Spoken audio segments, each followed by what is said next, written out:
Hello, my name is Savannah Hind, and I am a third-year student studying political science.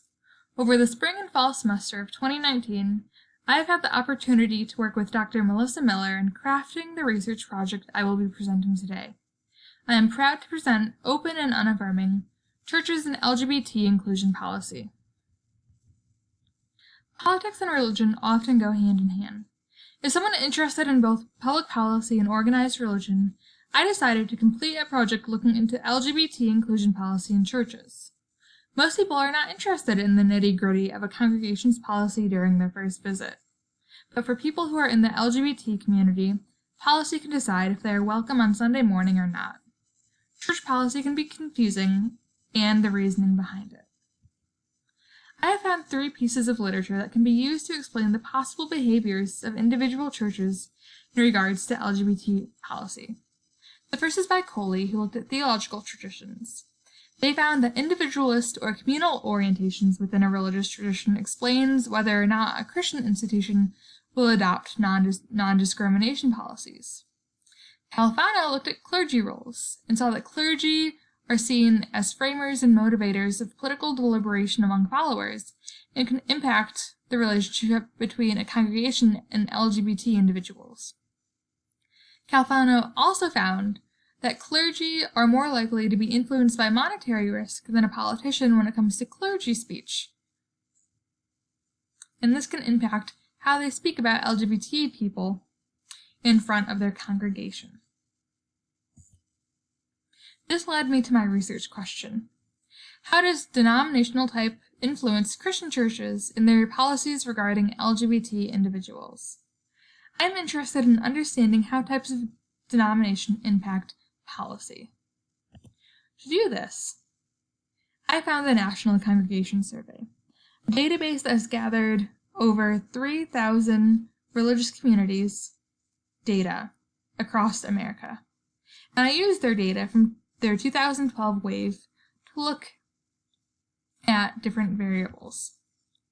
My dependent variable was denom4.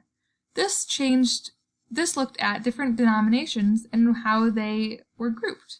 I grouped them into Catholic, mainline, evangelical, and non-denominational Christian. My independent variables were member gay, leader gay, and homosex. This looked at membership, leadership, and regulated behavior of LGBT individuals in a church. Member gay asked, would an openly gay or lesbian couple in a committed relationship be permitted to be full-fledged members of a congregation? Leader gay looked at, regarding leadership, if they were otherwise qualified, would an openly gay or lesbian couple in a committed relationship be permitted to hold all of the volunteer leadership positions open to other members? And homosex said, does your congregation have any special rules or norms concerning homosexual behavior? All of these questions, by the person answering the questions, could have said yes, no, or I don't know.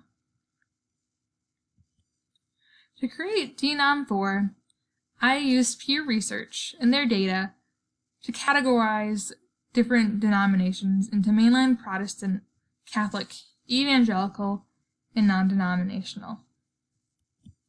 I used chi-squares to measure statistical significance of these outcomes. Now, let's look at what I found. For member gay, I found that yes, it is statistically significant whether or not a church will be affirming in membership based on denomination type.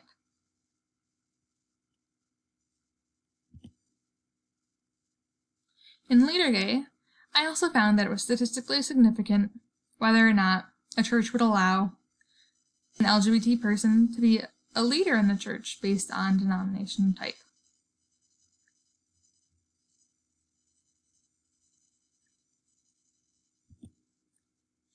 And finally, in homosex, it was also statistically significant whether or not a congregation had any special rules or norms concerning homosexual behavior based on denominational type.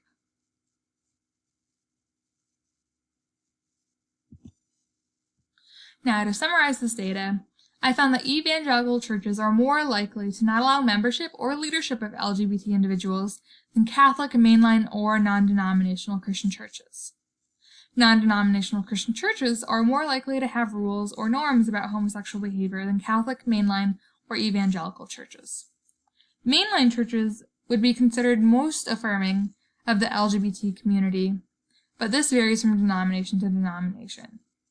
And Catholic churches are moderately affirming, but have been found to have rules or norms about homosexual behavior at a rate not far from evangelical or non-denominational churches. I'm very excited about the research that I've done because it has created a solid foundation for my future work. When I was first planning this project, I wanted to interview pastors at non-denominational churches about their LGBT policies. I went through the IRB and had the go-ahead to start recruiting. Dr. Miller helped me fine-tune my script, and I began calling churches throughout Ohio. I contacted 27 non-denominational churches throughout the state, and not a single pastor or leader from 27 churches would allow me to interview them. I found quickly that as soon as I said I was studying policy regarding LGBT individuals, the conversation was over. Now, you may ask, why is this a big deal? Let's go back to my research findings. Changing the data, how we show the data a little bit, looking at non-denominational Christian churches only, comparing types of LGBT policy, we can see that 75.7% of non-denominational churches have policies about LGBT people. This means statistically that at least 20 of the churches I made contact with have set policies on LGBT individuals. Looking at leader gay, this means that statistically, 94.3% of those churches have norms against allowing LGBT leadership in their church. Now, why were they unwilling to speak to me about this? In my future research, I would like to focus on non-denominational churches because these Christian churches do not belong to a larger body that governs them. Each has unique policies and procedures. This is different from denominational churches. Denominations usually have a governing book for their churches that can be found on the internet easily. When I looked up the United Methodist Church, this is what I found. The United Methodist Church acknowledges that all persons are of sacred worth, and all people can attend worship services, participate in programs, receive sacraments, be baptized, and be members of any local church. However, further in their book of discipline it says, the practice of homosexuality is incompatible with Christian teaching. Therefore, self-avowed practicing homosexuals can be certified as candidates, ordained as ministers, or appointed to serve in the United Methodist Church. But that is okay. Religious institutions have the right to discriminate due to sexual orientation and gender identity. In my opinion, no matter what stance a church takes on LGBT individuals, churches should be open about these policies and their stances to the public. It should not take someone years of serving in a church only to realize that they will never be allowed to be a worship leader or Sunday school teacher. Very little work has been done to understand the policies of non-denominational churches or their political influence when it comes to discrimination due to sexual orientation or gender identity. I would like to change that. Why? Because clarity is reasonable.